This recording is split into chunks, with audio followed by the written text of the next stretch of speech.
Como habitante del barrio de San Nicolás, Cota ejerce una función en el área de construcción por más de 40 años, señor Wilson, admira la atención que el barrio de San Nicolás está recibiendo, que el proyecto de manera Carnival Village y trabajo de construcción arriba diferentes áreas en el barrio de San Nicolás, donde el proyecto más reciente es cambiando, tomando lugar para riba e calle de Pastor Hendrik Straat, que actualmente está recibiendo clinkers como drampels y un rotonda.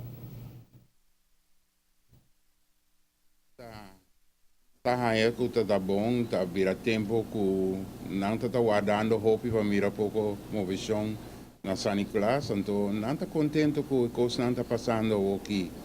Então tem mais coisas para bem, pero não está acabando isso aqui para mim, então depois nós seguir com alguma coisa mais que tem a verfraing e melhoração de cidade San Nicolás.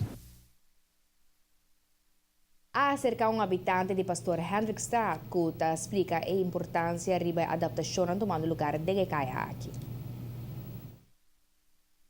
Ainda nós estamos carregando esperança que está cambio hobby positivo. Porque o caminho grande que for hora de escola, nós picuras não, é caminho que o hobby bia, nós está sentado para dentro, nós está ajudando muito a cruzar caia, nós está seco mais no coração. Nós automobilistas na vendia não falta hobby compreensão para o ser humano.